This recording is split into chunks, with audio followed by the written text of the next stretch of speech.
What is up, my fellow mobile gamers? In today's video, we got our best gear guide for the mobile game Mighty Doom. Like and subscribe for more amazing mobile gaming content. Two main weapons, two of my favorites that I kind of recommend that I'm going to go over. I'm going to show some gameplay of them, why I recommend them, and then we're going to go over some other things as well. So we're going to be switching back between menus and gameplay. So let's head over to our gear. So the two best weapons that I say are going to be for your main weapon, right? This is your main weapon. There's a bunch of different ones, but I like to use the combat shotgun. And this is absolutely amazing once you get the spread shot on it, because it already has like spread shot built into it.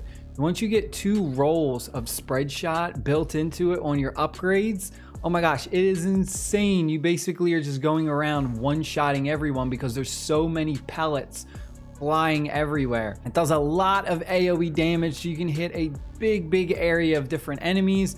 And then also, if you do need like higher single target damage, you can get in closer to the bosses, and that way you can reduce the spread of the pellets. That's one another thing that I have to mention about like the shotgun and anything that kind of has like a big spread is you can just get closer to the enemies to reduce that spread, so that way they get hit with more of the pellets, and then it basically becomes like a single target weapon, which is I think amazing because it gives you a lot of versatility, right? So the combat shotgun, you can have it hit multiple enemies, spread it out, or you can kind of get really close and get that almost one shot in. So highly recommend combat shotgun, one of my favorite weapons. Other one, and I just unlocked this, and this has been a huge game changer, is the chain gun. I absolutely love this one. It shreds bosses and just enemies like it's insane. There's a large rotary machine gun, basically a Gatling gun. Spin up time before reaching its highest rate of fire, deals extra damage to demons weak to ballista. So this goes ahead, and the charge rate isn't too slow, but there are extra upgrades that you can get while you're going through your dungeons that will like increase your charge speed rate, so that way it'll reach its peak faster. And once you kind of get this like maxed out and you start taking a lot of the upgrades for it, and you do like the increase attack speed, the spin up charge rate, you increase the accuracy, oh my gosh, this thing becomes an absolute melting gun. You melt the boss in seconds. It is such a difference. It is night and day difference between the chain gun and some of like those other starting weapons, like the starting main weapons you have. The burst rifle is okay, but I was using that at the beginning, but the burst rifle, I mean, it gets outpeaked by the shotgun and the Gatling gun. The same thing with the starting weapon as well. The other, what is it called? The heavy cannon, that also absolutely gets wrecked by the shotgun and this Gatling gun. They're definitely a lot better. So highly recommend you use those two weapons if you can. If you have them, you will absolutely destroy enemies. For your sub weapon, this one is a bit tough. I like to use the rocket launcher. This is one that you kind of start off with in the game. I still think it is a very viable option to use, just because I love the spread of the explosion, the AoE damage. We get damage to demons who are weak to explosive damage, so we get that bonus. The other thing I want to mention is that like when I'm building out stuff, I like to take a variety of different weapons that go ahead and do damage, do more damage against different types. So for our main weapon, we have the ballista. For our sub weapon, we have explosive. And then for our ultimate, we have extra damage to demons weak to plasma. But the other ones that you have for kind of your sub weapons is like the Gauss cannon. Fires at speeds high enough to pierce enemies, dealing extra damage to demons weak to ballistic. But the problem is with that is the fact that our main weapon is going to be already doing more damage against ballistics, so we really don't want to have two weapons. So if you were to take this as kind of like your sub weapon, then for your main weapon, you would want to choose one of the other ones that are kind of like the plasma rifle. So you would choose like plasma rifle as your main, and then that other one that's good against the ballistics for your sub weapon. I really didn't like the plasma rifle as a main. I tried that out as well, and I thought that it was just really weak. I don't know. I mean, it's good against those demons that are weak to that certain type, but overall, I just didn't like the play style of it. For your ultimate ability, I went ahead and I love this Unmiker. I don't know how to say these names. I don't know. Deals extra damage to demons weak to plasma.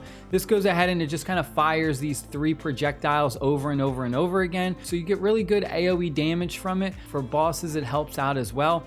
Because it is it's not a huge spread. All you have to do is get in kind of close to the boss, and all 3 of those projectiles will hit the boss, and it kind of like does a good shred of damage. The other one that is decent is the chainsaw, and that's mostly because when you do it against the bosses, it completely immobilizes them. They can't do any damage, they can't do any attacks. They basically just sit there and take the damage. The only problem is I feel like the chainsaw is weak in a sense. It doesn't do a lot of damage, but it has like that special effect where it kind of makes the boss stop attacking, stop moving, and they just basically just sit there and they're a sitting duck. But it doesn't do a lot of damage. It is good to demons weak to rending, which is like the little red blood icon shown. So that is one that is definitely an option because there's not too many weapons that I've seen that have this effect on it where they're good to demons, where they deal extra damage to demons with that rending effect on them. The other one is the Crucible. The sharp sword gives you some mobility, which is pretty good. But overall though, I just feel like this isn't that great of a weapon for your ultimate. I feel like the other one is just kind of better.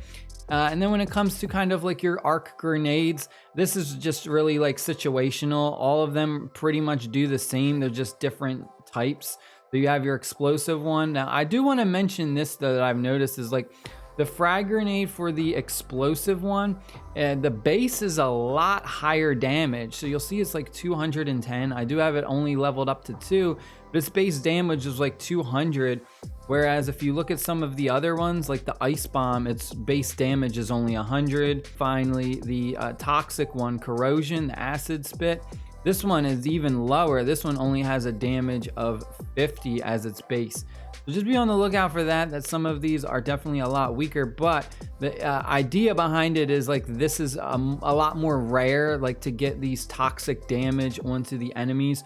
So like this one's really good. There's a lot of enemies that are kind of weak to that explosive. So you see that you get that higher damage, but those toxic ones, man, they take a hell of a beating.